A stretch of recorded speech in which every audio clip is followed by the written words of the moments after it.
Hey guys, welcome to the video. Today we are going to be talking about a financial tool that can be dangerous when used incorrectly. The late Charlie Munger popularized a form of thinking that he called inversion thinking. It's a form of thinking where you invert your problems to outline all possible dangers that could lead you away from reaching your goals. Listen to how Charlie explains it.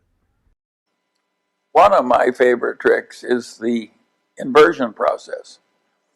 And I'll give you an example. When I was a meteorologist in World War II, they told me how to draw weather maps and predict the weather. But what I was actually doing is clearing pilots to take flights. And I just reversed the problem. I inverted. I said, suppose I wanted to kill a lot of pilots. What would be the easy way to do it? And I soon concluded that the only easy way to do it would be to get the planes into icing the planes couldn't handle, or to get the pilot to a place where he'd run out of fuel before he could safely land.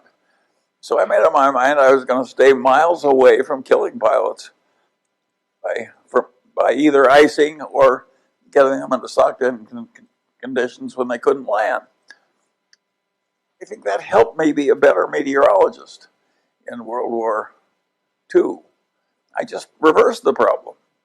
In the spirit of inverted thinking, you want to avoid anything that could completely take you out of the game. And a big risk the average person faces are those credit cards issued by banks. Now, don't get me wrong, credit cards aren't all that bad, and they come with some major benefits, such as boosting your credit score when you make on-time payments, credit rewards points, and fraud protection. It's only when they are used incorrectly they can cause some serious damage to your financial well-being, and compound interest will be working against you. Often people start overspending and using the credit card to live a lifestyle they cannot afford by running up debt. And often this can quickly spiral and grow into a debt avalanche due to the high interest rates of around 18%. Listen to what Warren Buffett has to say about this. As a general matter, as a one piece of specific financial advice, I would say, avoid credit cards. Just forget about them. We're in various businesses that issue credit cards. The American public loves credit cards. But if you start revolving debt on credit cards, you're going to be paying 18 or 20%. And you can't make progress in your financial life going around borrowing money at 18 or 20%. You can make a lot of money by lending it out at 18 or 20% over time. If you can find anybody that's good that will borrow from you. But you don't want to be on the side of the equation that's always behind in life. I was lucky. I'd saved about $10,000 by the time I got out of school. That $10,000 was really worth millions I might have earned later on, because after you get a family and everything, the expenses roll in. But those were my tools to work with, but it was only because I was ahead of the game. If you're behind the game by $10,000 at some point and paying 18 or 20% interest on it, you will never, you'll never get out of it. So the trick, I've got a partner that says, all I want to know is where I'm going to die, so I'll never go there. And that's true in financial matters as well. You want to figure out where you don't want to be ahead of time and avoid that. And I get about a dozen letters a day from people who are having terrible problems. And there are two reasons why they have terrible problems. One is a number of them have had health problems of some sort. I mean, they have really been hit by or somebody in their family has been hit by some kind of catastrophic illness. And that is it's a terrible thing to happen to any family.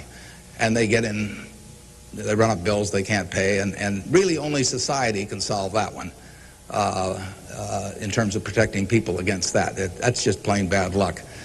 But the other one is from people who run up credit card debt, and they're facing bankruptcy, or they've been through bankruptcy once before, and they owe a whole bunch of money, and they can't even pay the interest, let alone pay any principal. And half of my letters come from people like that, and that problem is avoidable. Catastrophic illness is not, but credit card debt is something you bring on yourself, and it's way better, it's way easier to stay out of trouble than to get out of trouble financially. And I will guarantee you, if you run up big credit card debts, you will be in trouble probably the rest of your life in terms of your financial situation. On the other hand, if you get ahead of the game, even it's on a very modest scale, so that money is coming in from investing, and people owe you money or equities owe you ownership, you'll be way ahead of the game compared to paying it, always paying your creditors every month. So my advice to you is, if you can't pay for it, don't buy it, and get yourself in a position where you can pay for anything. And then we'll be glad to see you at Borsheim's or the Nebraska Furniture Mart. As you heard it from the man himself, credit cards could be used to your own benefit or to your own detriment. Choose wisely. Now, that's all for today, guys. Thank you guys for tuning in. Don't forget to like, share, and subscribe, and I will see you in the next one.